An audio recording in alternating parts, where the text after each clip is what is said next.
మే 1 తేదీ ఎడారిలో సెలయేర్లు. అబద్ధమాడనేరని దేవుడు ఆనాది కాలమందే వాగ్దానము చేసెను. తితుకు వ్రాసిన పత్రిక 1 అధ్యాయము 2, 3, 4 వచనములు. విశ్వాసం అంటే ఒక విషయం తప్పకుండా జరుగుతుంది అనే ఒక రకమైన సంకల్ప శక్తిని మన మనసులో పెంచుకోవడం కాదు. దేవుడు ఈ మాట చెప్పాడు కాబట్టి జరుగుతుందనే సత్యాన్ని గుర్తించడమే. ఆ మాట నిజమని ఉల్లసిస్తూ దేవుడు పలికాడు కాబట్టి ఇక చీకు చింత మాని ఉండడమే విశ్వాసం అంటే.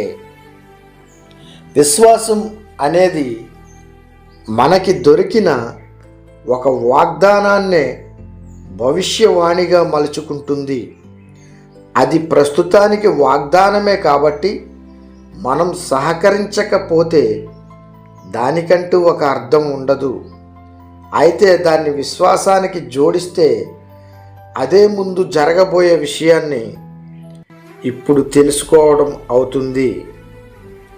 మనలో ఓ నమ్మకం కలుగుతుంది, ఇది తప్పకుండా జరిగి తీరుతుంది. ఎందుకంటే దేవుడు అబద్ధమాడడు కాబట్టి. చాలామంది ఎక్కువ విశ్వాసం ఇమ్మని దేవుణ్ణి ప్రార్థిస్తూ ఉంటారు.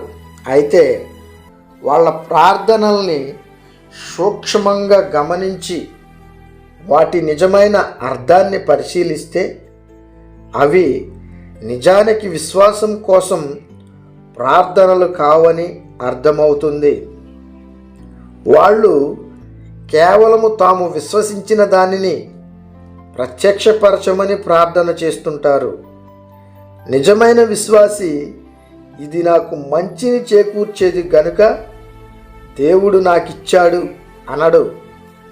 ఏమంటాడంటే దేవుడు దీన్ని నాకు ఇచ్చాడు గనక ఇది నాకు మంచిదన్నమాట. విశ్వాసం అంటే చీకట్లో దేవునితో నడుస్తూ తన చేతిని వదలకుండా పట్టుకోమని దేవుణ్ణి ప్రార్థించడమే.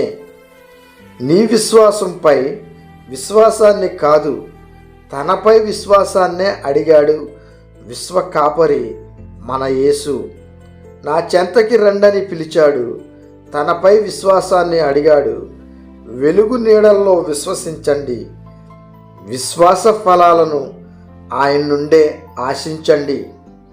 దేవుడి కొద్ది మంచి మాటలను మన హృదయంలో భద్రపరిచి వాక్యానుసారముగా దేవునికి ఇష్టమైన జీవితం జీవించులాగున ఆయన కృపలో మనల్ని బలపరిచి భద్రపరిచి స్థిరపరిచి దీవించి ఆశీర్వదించునుగాక.